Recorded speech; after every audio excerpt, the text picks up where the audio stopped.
स्थापकाय च धर्मस्य सर्वधर्मस्वरूपिणे अवतारवरिष्ठाय रामकृष्णाय ते नमः.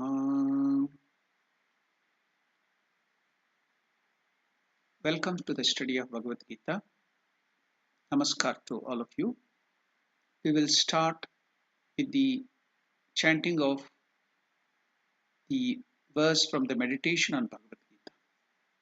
Om Vasudeva Sutam Devam Kamsachanuramarthanam Devaki Paramanandam Krishnam Vande Jagadgurum.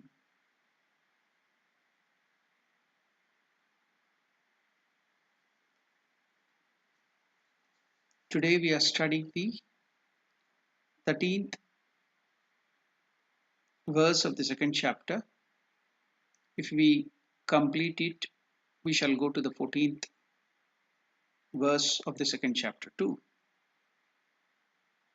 I think you have the text with you. We shall now chant the 13th verse of the second chapter. Om Shri Bhagavan Uvacha. Om Shri Bhagavan Uvacha. The Blessed Lord is telling to Arjuna, Dehinosmin yatha dehe Dehinosmin yatha dehe Kaumaram yauvanam jara Kaumaram yauvanam jara Tatha dehantara praptihi Tatha dehantara praptihi Dhirastatra na muhyati Dhirastatra na muhyati. We have already studied the simple meaning of this verse, but there is no loss in again going through that. Just as the self, which is in this body, goes through boyhood, youth, and old age, so also it goes through the attainment of another body also. A wise man does not worry over such a thing. So that's the simple meaning. Now, we should also know we have studied the earlier, long back, the first chapter, and we all know that the name of first chapter is Arjuna Vishada Yoga. Now we are studying the second chapter, that's called the Sankhya Yoga. The first one is the yoga through Arjuna's sorrow. What is yoga? Union with God through sorrow. How can you get union of the Lord through sorrow?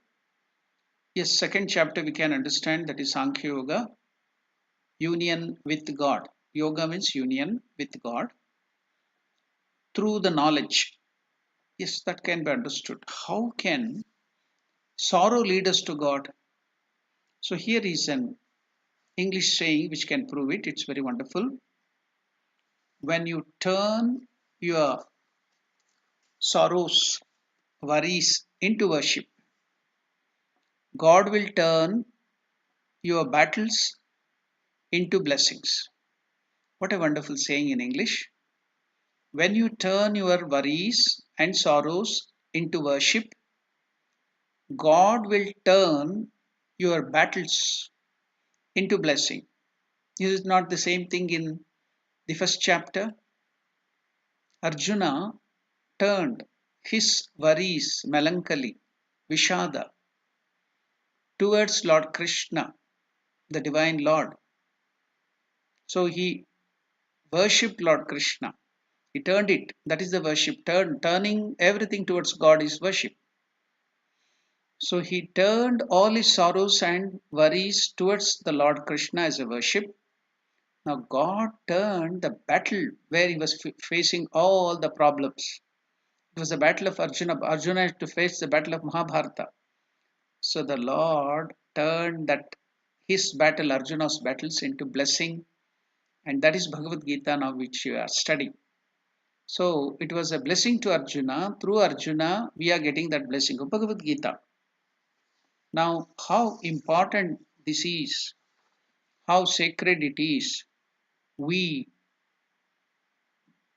being Indians or anybody who has taken the culture of India,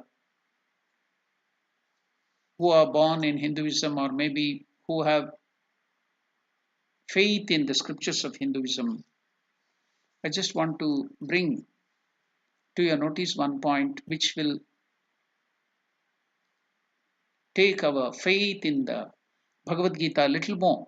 We'll start with that and go to the proper subject. One of our devotees in Johannesburg, his name is Keith, he sent me a letter. I'll just read out the letter, then you will come to know a wonderful letter which he has written to me. Om Swamiji, I hope you are well. I found this post on Facebook and wanted to share with you. Had a long conversation with a friend from US over Facebook chat. By the end of the chat, I realized how fortunate we Indians are for having been born in this sacred land and sacred religion, Hinduism. Following is a summary of what he basically conveyed during the conversation. Note, it's a very beautiful conversation which will be very helpful to increase our faith in ourselves and in Hinduism and in our culture. Dear friend, it is being written by his American friend, a Western American friend, to Keith, a devotee in South Africa who comes to Ashrama, and he has written this letter to me. Following is a summary of what he, the American friend of his, conveyed during the conversation. So the American friend, the Westerner, is writing, Dear friend, I have been following your posts for quite some time. Initially, whenever you praised Indian civilization, I used to laugh it off because I always compared my country, United States, with India only on factors like GDP, per capita, roads, skyscrapers, infrastructure, etc. And always consoled myself that US is any day match better than India.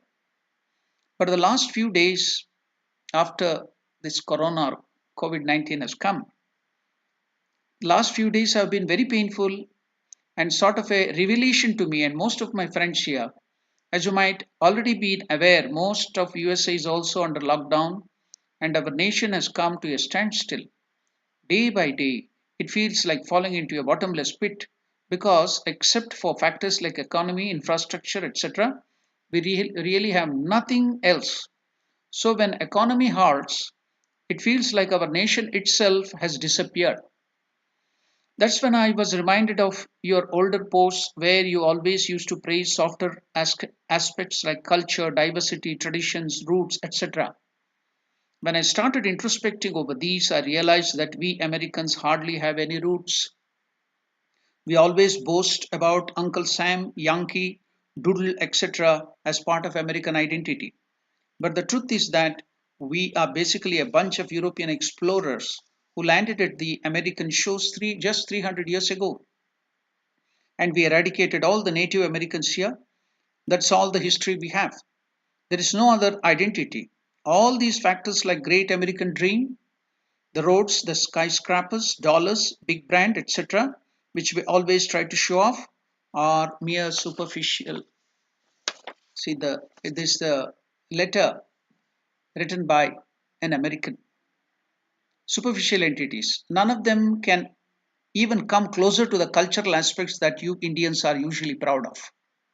For example, we were proud of our skyscrapers like Empire State Building, whereas you were proud of Indian epics like Ramayana and Mahabharata and Vedanta, Vedas.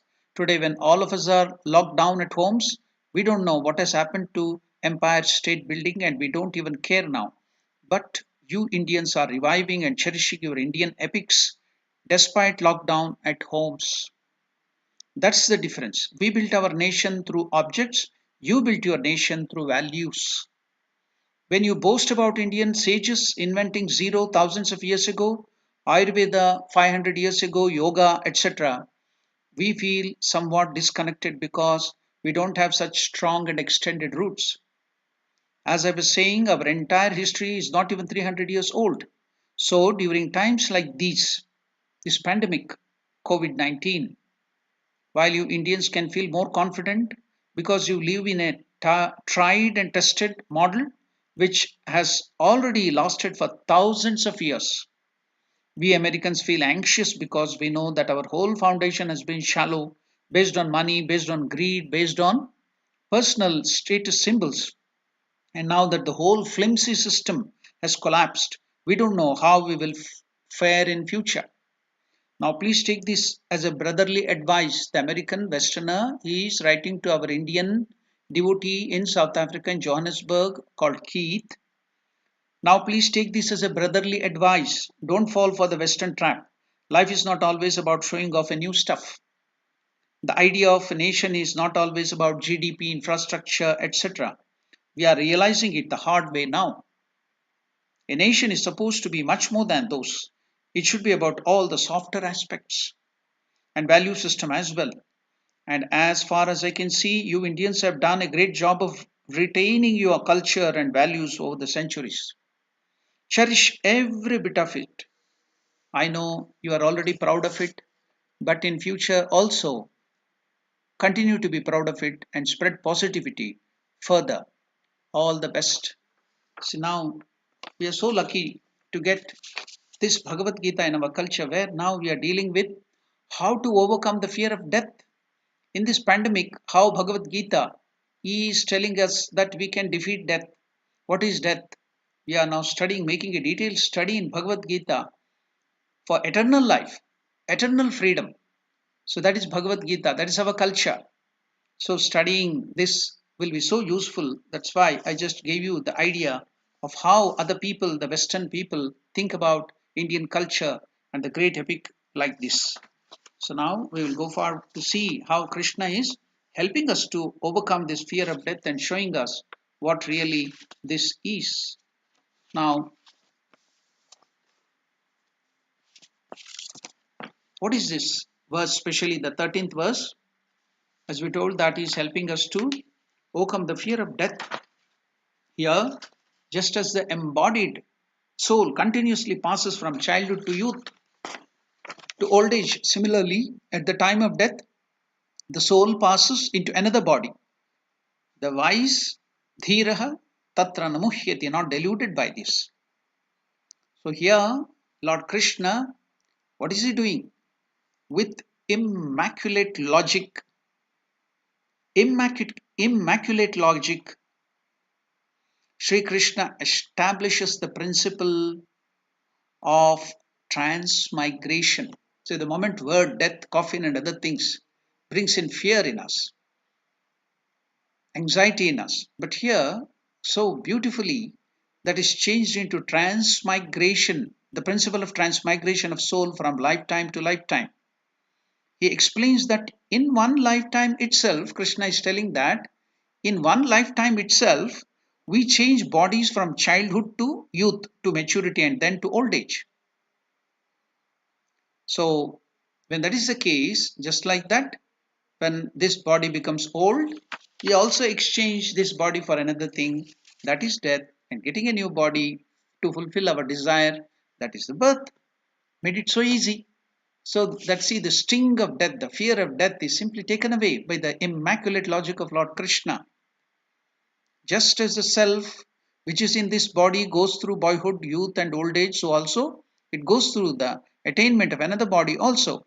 So a wise man, intelligent man, man of wisdom, does not worry over such a thing. He's telling Arjuna that why should you worry over this death and other things? Yeah, Krishna says birth and death are nothing but changing the medium of interaction. That's all. It's just changing the medium of interaction, that is this body, the physical body. And the physical body will have to be changed regularly because it is subject to be worn out. It will be worn out like any other cloth or suit or anything. It is going to be worn out. So this body is getting worn out, the wearing out process. So you have to change it, just like the shirt or the pant or the any cloth for that sake.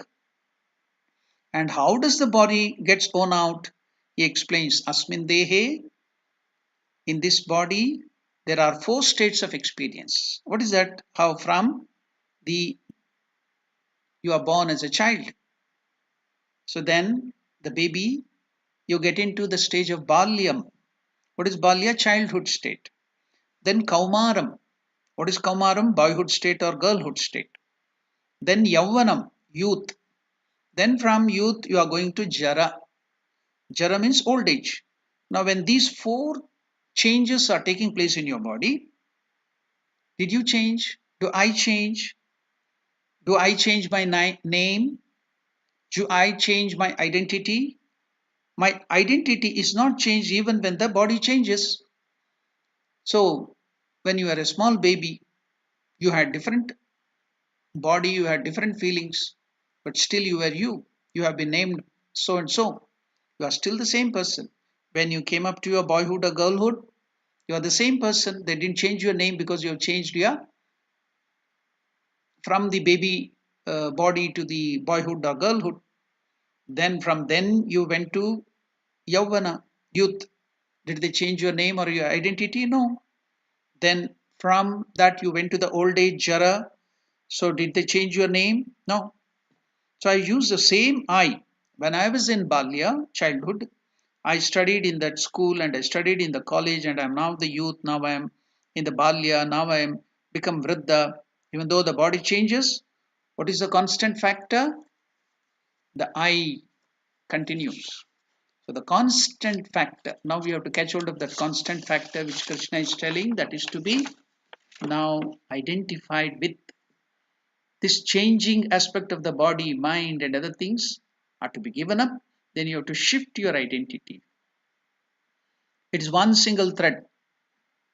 Body is completely changed. We have got a fresh body, as it were. Only thing is that cell by cell it is changing and you do not feel the change. But it is completely changed. But even though the body is completely changed, I, my identity, you as the same person who are there before, even the hair has turned grey, my tooth are gone, almost every organ is replaced, kidney is replaced. Now you can see in future a day may come, even now it has already come. We always see that somebody is going to die and his heart is taken out and it is taken in a heli ambulance and taken to other place and it is transplanted to another person. Heart is transplanted, kidney is transplanted. So tomorrow if somebody is asked, who are you? He will tell the highest Vedantic thing that I do not know who I am. Why? Because my eye belongs to somebody, my right eye belongs to somebody, my kidney belongs to somebody, my liver belongs to somebody, my pancreas belongs to somebody, my heart belongs to somebody. So who am I? I do not know. That belongs to Mr. So and so, that belongs to Mr. So and so. I do not know. So now a thing has come that everything is changing. So, but I remain the same thing. One more thing which I was reminded was the recent technology which is coming, which was growing so fast, the cloning technology. Now they cloned the sheep just like they wanted to clone human beings too. Somehow the government stopped it. It's not ethical. They stopped it. But the sheeps were cloned. Similar kind of that very similar breed of that sheep could be produced in thousands. Likewise, even if they want to reproduce one particular person like you, they could do that in thousand. The body could be changed, but inside the samskaras, the mind and your subtle body cannot be changed. The Atman will be, soul will be, or the Sukshma Sharira will be different, Atman will be the same. So things are changing like that. But your identity, the Atman, that one constant factor is that I, the Atman, Parabrahman is the same. So this extend a little bit more. And what is that extension? Having changed sufficiently, you replace the body by another one. Therefore, Lord Krishna tells Arjuna, Tatha Dehantara Prapti.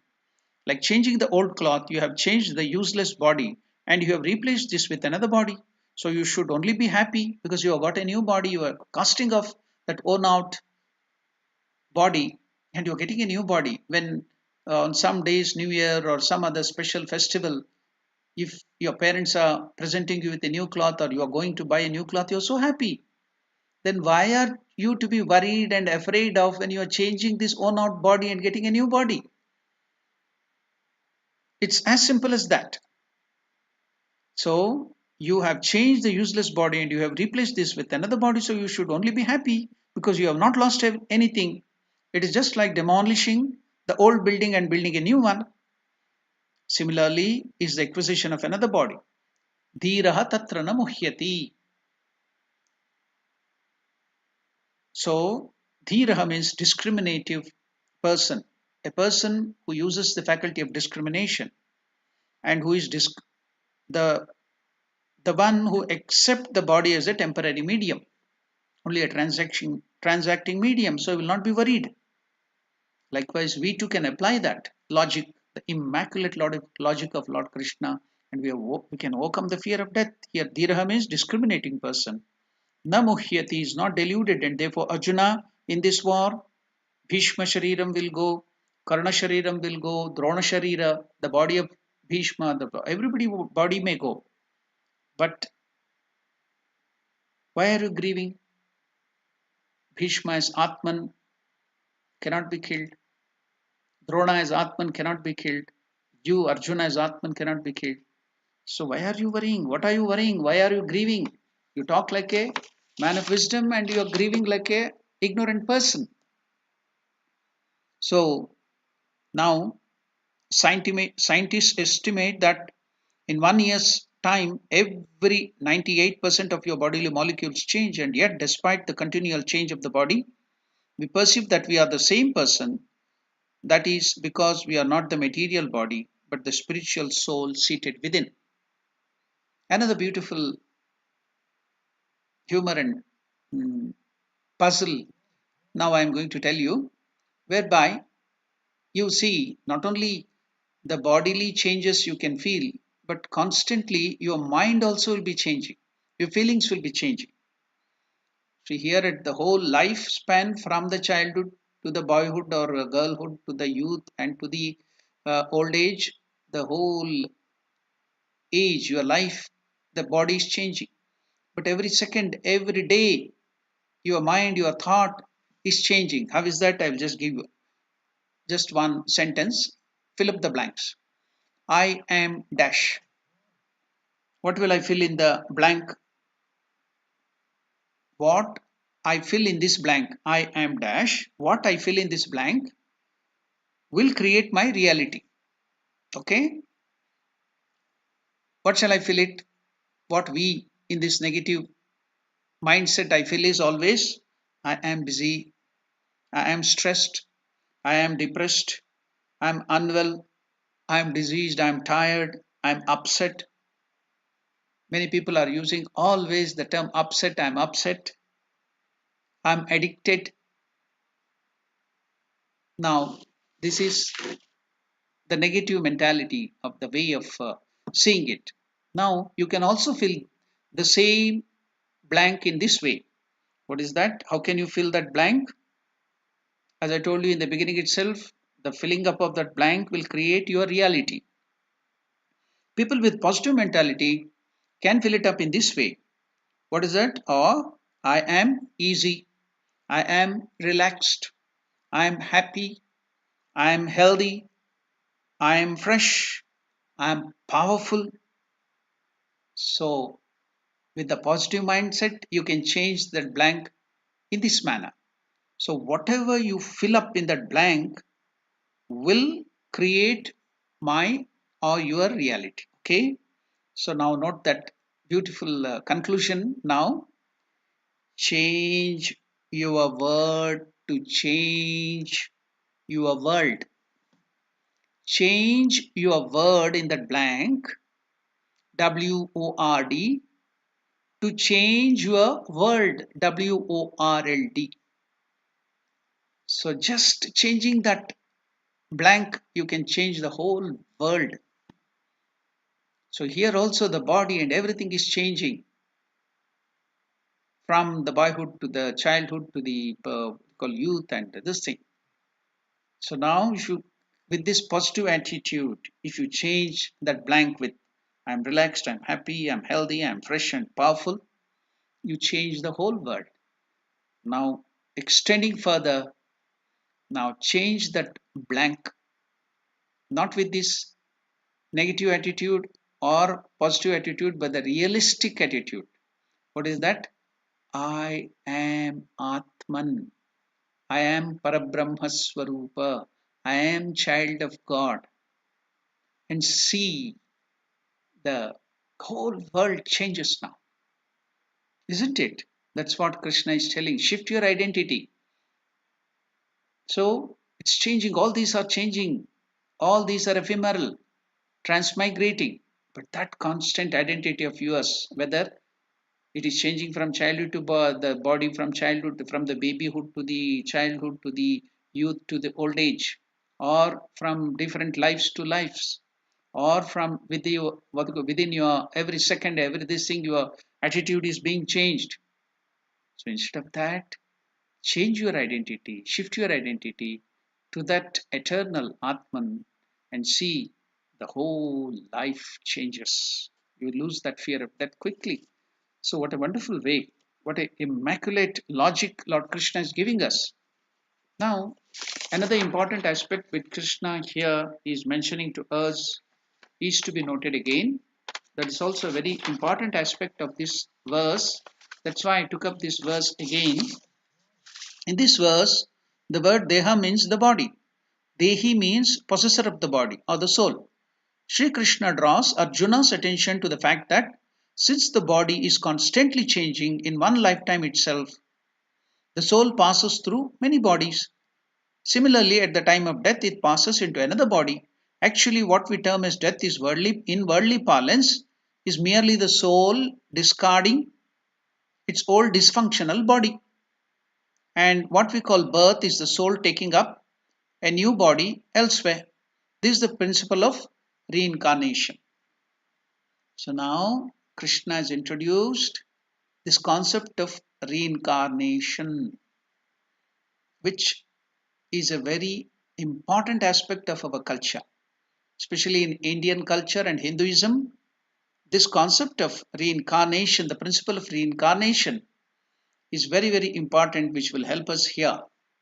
So, before that, just to why do we get this reincarnation? As I told you, why do we get different bodies? Is because we are always having that desire. Because of desire, we come again and again. So I'll try to clear out how, due to our desires, we come again and again. A wonderful humor with which you can clear that. What is that beautiful humor? You know, the military comes to the help of the people when there is some floods, and there was huge floods in one village, and the village people were evacuated from that place of flood in an helicopter. So the military man is coming and evacuating all this thing. The Sarpanch had told there are 500 people in that village. And so again and again the helicopter came and they were evacuating and saving the lives of those people. But now the military commander who was coming with so many helicopters and evacuating them, the army officer said to the Sarpanch, what the hell is going on here in your village? You said your village population is 500. We have rescued more than 1,000 people with this helicopter, and there are many more people to be rescued. You told only 500 people. We have already done so many sorties, and more than 1,000 people have been rescued. What is this confusion? How could it be? You tell 500 and we have rescued more than 1,000 people, but still there are so many people in the village to be rescued. Now, here the interesting answer given by the Sarpanch, the head of the village. The Sarpanch or the head of the village said, sir, to the military officer, they keep swimming back here again and again for the free helicopter ride. They cannot get in their lifetime, the village people, the poor people, another helicopter ride. So If they are evacuated, they go to the safer places. Again, they swim back, they jump into the water, the flood water, come back to the village because they will get many free rides in helicopter. Do you know, sir? Even I jumped twice. The Sarpanch, the head of the village, also told I too jumped twice and came back, and I've been rescued twice. So, likewise, because we have this curiosity and we have this desire in us, God wants to liberate us. He has given the opportunity to get this eternal liberation, and He is inside us, Atman. The moment we know Him, we get liberated. We give up our desire and we get liberated. But because of this curiosity, because of this to travel with that helicopter, or the desire we have to come and enjoy the bad and good things, or the all the this thing, we are just intent in just suffering here. So we come back again and again and again. That is rebirth, death, and rebirth, and death and rebirth. So the desire is bringing us again and again. That is to be noted here. Now, uh, here, because of the desire, the Sukshma Sharira will take again and again new bodies. It will produce new bodies and it will come back. Most Oriental, now we will go little deeper into the theory or principle of reincarnation. Most Oriental philosophies accept this concept of reincarnation. Oriental means our Eastern philosophy, mostly it is centered in Indian philosophy. Buddhism, Jainism, Sikhism, and all other things, the Oriental philosophies accept this concept of reincarnation. It's an integral part of Hinduism, Jainism, and Sikhism. In Buddhism, Lord Buddha made references to his past lives repeatedly. Many people do not know the extent to which reincarnation was a part of belief system of the Occidental philosophies as well. What is Occidental philosophy, which has come up in the Western country or the Middle East, the Abrahamic religions? So now there too, the Occidental philosophies as well, there is the theory of reincarnation, which was a part of the belief in ancient classical Western religious and philosophic circles. Famous thinkers such as Pythagoras, Plato, and Socrates accepted reincarnation to be true, and their views were also reflected in Orphism, Hermeticism, Neoplatonism, Manichaeism, and Gnosticism. Within the mainstream Abrahamic faiths, mystics of the three major religions also supported reincarnation. Examples include Jews who studied the Kabbalah, the Christian Cathars and Muslim Shia sects such as the Alawi Shias and the Druze. For example, amongst Occidental religions, Josephus, the great saint, Jewish historian, used language in his writing that seemed to ascribe beliefs in some form of reincarnation amongst the Parsis and Essenes of his day. Certainly, the Jewish Kabbalah prescribes to the idea of reincarnation as Gilgul Neshamot, or the rolling of the soul. The great Sufi mystic Maulana Jalaluddin Rumi declared, what did he declare? I died out of the stone and I became a plant. I died out of the plant and became an animal. I died out of the animal and became a man. Why then should I fear to die? When did I grow less by dying? I shall die out of man and shall become an angel.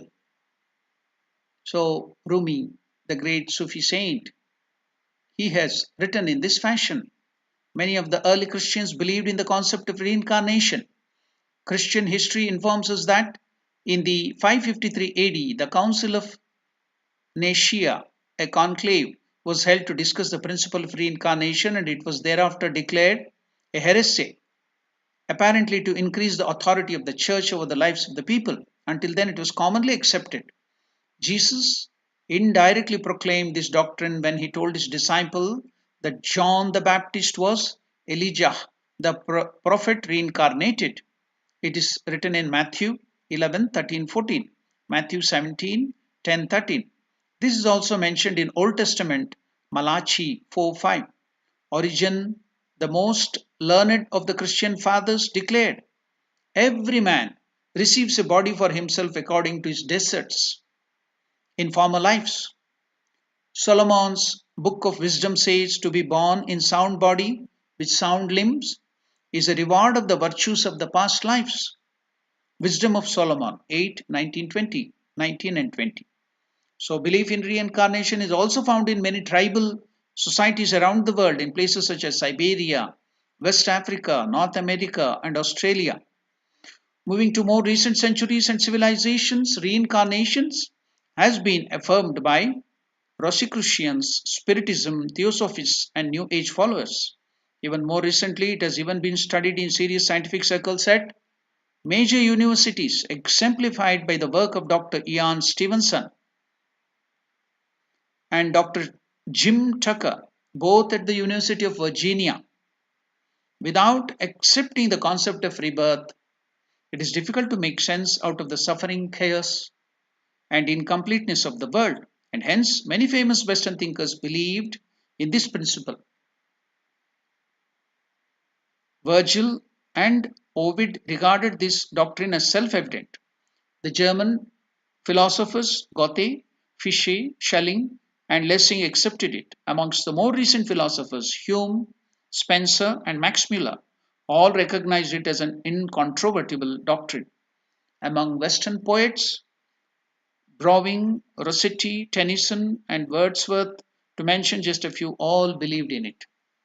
So, Krishna is mentioning about reincarnation here.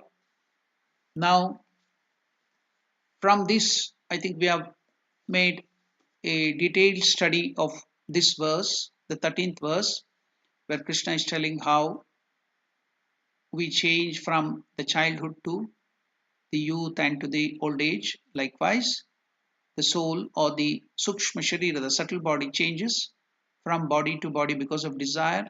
The old body is cast out and it takes the new body. Now we shall see what Lord Krishna is trying to tell Arjuna in the next verse. Now after this verse, Sri Krishna gives another beautiful idea now. It's meant for all of us. What is that? The next verse is Matra Sparshastu Kaunteya Shitoshna Sukadukkadaha Agama Apayino Anityaha Tam Titikshasva Bharata. So here, this beautiful verse, the next verse, now Krishna is bringing us to another level. What is that? Kaunteya, son of Kunti, O Arjuna, Matra Sparshastu, sense organs and objects, Shitoshna Sukadukkadaha, which causes cold and heat, pleasure and pain, Agama Apayinaha, are subject to arrival and departure, Anityaha, they are impermanent. Bharata, O Arjuna, Titikshasva, Tan, endure them. O Arjuna, sense organs and objects which cause cold, heat, pleasure, and pain are subject to arrival and departure. They are impermanent. O Arjuna, endure them. Here Krishna says that just as you understand and accept the nature of Atman, similarly, you should understand and accept the nature of Anatman, which is not God, which is this world, which is this inanimate thing, the nature, the internal and external in us. So, you should also understand, just like we studied the nature of Atman or Parabrahman, the reality in us, our real nature, all this time. Now, Krishna is taking us through the study of the nature of Anatman also.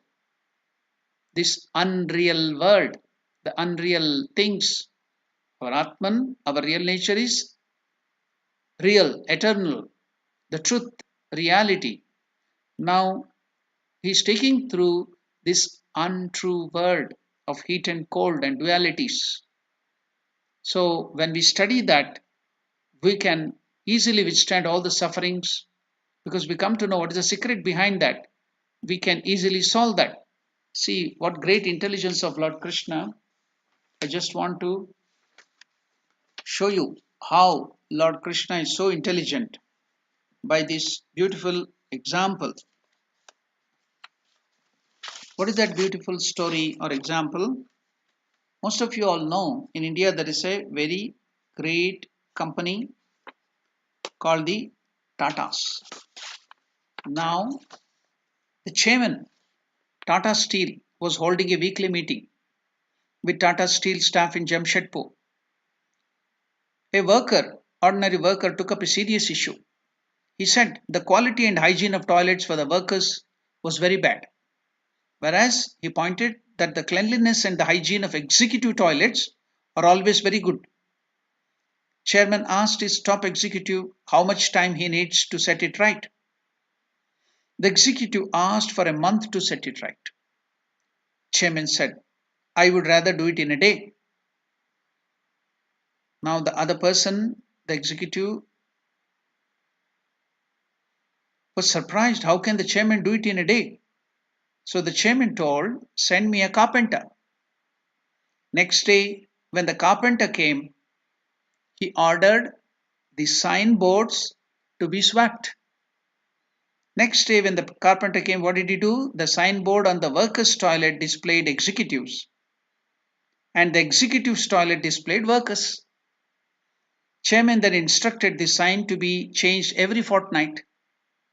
So the quality of both the toilets came at par in the next 3 days. So the leadership, see, many of us like to study about leadership qualities and we want to inculcate those qualities in us. In every one of us, we like it. So here, see, the leadership quality is something much more than being an executive. Learning from this message, what is that message? Problem identification requires critical thinking, but problem solution requires creative thinking.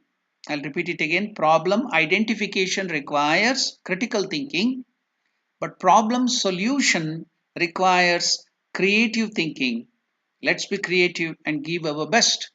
And now Lord Krishna is giving us that creative thinking. First, the problem identification, and next, the creative thinking. He's giving us beautifully, swapping that, just like the chairman did it from the toilet and of the executives to the ordinary workers. He swapped it for 3 days, and see, it came to par.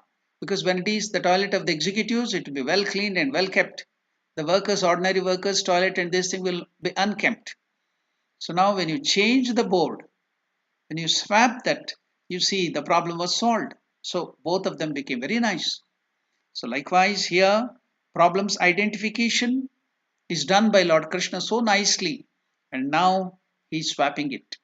Now you should also study this, what is the nature of this world, of this transmigratory existence, of this nature, of this world, the untrue world, asat. Then you'll come to, it will be easy for you to solve the problems, all the worries, everything, because this is full of this dualities.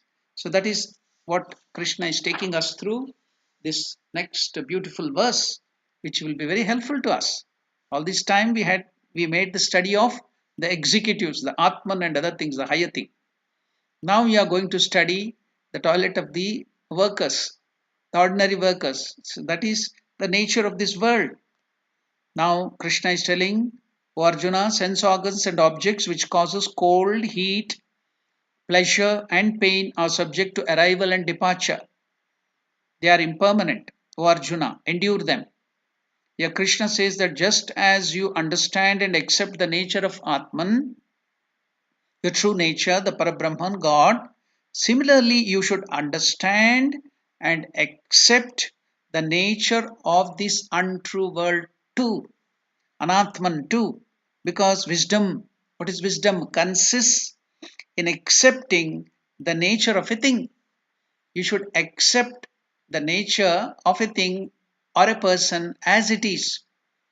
I can remind you of an English saying, accept people as they are, not as what they should be according to you. There lies the too much of expectation creates lot of problem and friction. If you accept people and things as they are, then there'll be no friction. You will have a lot of relaxation.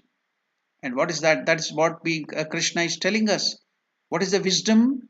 Consists in accepting the nature of a thing. And why do you accept the nature of a thing? Because there is no choice. You cannot change the nature of the thing because the nature of a thing can never be changed. Just like the eternal nature, the highest great nature of Atman cannot be changed. Likewise, the fleeting nature of these fleeting objects, the unreal thing also cannot be changed. The nature of the thing can never be changed. As somebody said, he did not like onion. So what did he do? Not that he didn't like onion, but he didn't like the pungent smell, the fragrance of the onion. Therefore, he was speaking about onion and its specific smell. He says, Karpura Duli. Now he took the camphor powder. He wanted to change the smell of this palandu, that is onion. What did he do? He made Karpura Duli, camphor powder. Now, when you want to plant, you sow a seed, what do? You would do a bund. So that you can put water and compost there for the seed to become a seedling and then grow as a plant. So now he put that onion there, planted it into the mud. He put the camphor powder. He made a small bund surrounded by camphor powder and kept the onion in the middle. And over that, dehaha, kasturi kunkuma lipta dehaha. Kasturi, you know that the musk, beautiful fragrance. It is used in the worship of the Lord, kasturi. And saffron, kesari, you use it for preparation of the sweet. It gives beautiful fragrance and color. So saffron and all those things he just applied over that onion. Now powerful fragrant material. Just like in your day-to-day life you use the scent, the French scent and the deodorants. So it's more beautiful and natural scents, this kasturi and sandalwood and other things. So that powerful fragrant aromatic dravyam. Then suvarna kumbaihi. He got scented water, perfumed water and washed the onion with that water. Like the abhishekam you do to the images of the Lord, he poured and after 3 hours removed all those things, the covering of the camphor, the covering of the saffron, the covering of that beautiful fragrant kasturi, and now he was pouring and pouring that scented water on it. So now we removed after 3 hours of that abhishekam, he removed that and took it out and now smelt the onion. Was there any change in the pungent smell of the onion? No. Whatever you do, all these things, the most fragrant thing, you cover it with for 3 hours or even 30 hours, it doesn't change. The onion will not change its pungent odor. It smells only onion. Or if you do that to the garlic, it will be the same garlic. Similarly, the nature of this world, the anatman, the unreal things here cannot be changed. Why is it so? Why can't we change it? You can you say the nature of the thing cannot be changed. How is that? Very simple. What cannot be changed is the nature of a thing. What is the nature of a thing? The nature of a thing is that what cannot be changed. That's the nature of the thing. Do not ask why the nature cannot be changed. What cannot be changed is called nature, and therefore, an intelligent person never struggles to change the nature, which is a sheer waste of time and energy. On the other hand, what does he do? Instead of wasting his time and energy struggling to change the nature of the unreal things, he learns to change his attitude. I now remember the story of Swami Vivekananda. There was one person, he liked one particular color. Let us Just imagine, you may like blue color, you may like red color, you may like saffron color, you may like orange color. Okay, take up one color which you like, white color, something, black color, something which you like. Now, because you like that particular color, is it intelligent on part of you? Because you like that color, you don't like any other color. You go on painting your compound that particular color. You will paint your house inside, outside, and you want to paint the road the same color, the tree the same color. Then the whole city, you want to, the whole world, you want to paint that color because you like that color. So if you go on doing that, there'll be no foolish person than you because it is impractical. So what is the remedy? Swami Vivekananda tells, suppose you like some color, instead of painting the whole world into that color, wear a colored, that particular colored glass spectacle on your eyes, then the whole world changes into that color. So the change is, Swami Vivekananda tells, the change is not without, the change is always within. So if you change the way you look at the world changes. If you change the way you look at the world you look at changes. That is change in attitude. So the change is always within, not without. So we have to change. So why are you suffering? Because you are trying to change this external world into the way you like it. It doesn't happen because it's its nature. You cannot change it. That's why you are suffering. Why you are into sorrow? Why you are into stress? Why you are into depression? Because you want to change the world. You want to make the curly tail of a dog straight. You want to straighten the tail, the curly tail of the dog. Until you have put that support to it, it will be straight. But the moment you remove the support, it goes back, it curls back again. So you can't change. And why can't we change? What is the way we can change the attitude? To change the attitude means acceptance. Accept as people are. Accept as things are. I accept the nature of the body. So I have to repeat at least that many times a day. This is just like upasana, doing japa, vrata, and other things. So I have to repeat this thought again and again. Orientation, a new orientation. It should become natural to me. Because if you analyze most of your problems, it is the problem is because you are not accepting the nature of a thing. So you can just see people complaining. Oh, summer is approaching. Now in Johannesburg, winter is approaching. So it's becoming colder and colder by the day and the night. It's almost maybe gone to 7 degrees. It will reduce now to 6 degree and then it will go to 0 degree. Last year it had gone to minus 1 degree. So now we start complaining. Oh, winter is approaching. It will be very cold. How can we bear this? It's problematic. Summer comes. Oh, so much of heat. Cannot go out. So much of light. So too much of heat. We complain. When it is winter, you complain it is cold. When it is summer, you complain it is very hot. When it is rainy, you complain, oh, lot of rains, I can't go out. I cannot enjoy this world. No sunlight, clouds and rain, complaining.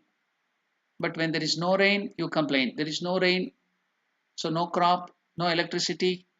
So problems and problems. Whatever nature gives you, you have a problem. You don't accept them. That's why all the problem, all the stress, and why you suffer is because of that. You don't accept. Now, therefore, summer will be hot, and you will know the effect of the summer will be increasing more heat. What do? Learn to accept the glory of the sun. What a beautiful creation of God. Can you create one thing like that? It's 9 crores or crore means here something like 100 million or so. So 9 crores mile away. The Lord has created an energy source entirely. Entire humanity is not able to find out a source of energy like that. They are trying to get a fuel or source of energy like the sun. I think they will never succeed in it. They are trying all kinds of fuel which only pollutes the nature. They are not able to find a replacement like a sun. So the Lord Almighty has created a source of energy year after year, so many millions and billions of miles away. It lights up the whole earth and other planets too, the whole solar system. Suppose if Lord Sun starts charging you, just like the electricity department charges you the bill, then how much bill you have to pay to Sun? So appreciate. Yes, because of the heat of the sun, you may sweat. Learn to appreciate the body thermostat, which is another wonderful phenomena, without which the sweating process is that you are putting out that salt and so many other things, toxins out of your body through the sweat glands. So that is very good. So it is a help to the kidney and other things which are putting out all the unwanted thing. So sweating is a process whereby you are putting out the bad things of the body. So you have to appreciate that body's thermostat. And nowadays we have seen in some colder countries and where there is no sweating, in the gymnasium and in the some of the thing they teach you exercise, they create an artificial humid atmosphere in that gymnasium. While you are exercising, you have to sweat more and more because it's very healthy. So learn to appreciate everything, which is another wonderful phenomena, because if that sweating was not there, it would be terrible. Therefore sweating is a wonderful gift of the Lord. Sun is another gift of the Lord. Instead of complaining the heat in the summer, learn to change your attitude towards the heat of the sun and the sweating. Similarly, attitude towards some of the behavior of the people around you. You have to extend this change in attitude to every aspect of your life, from the living beings to the inner things to everything around you, the internal and external nature. Thereafterwards, the most difficult thing is the living beings around us, the people, the relationship.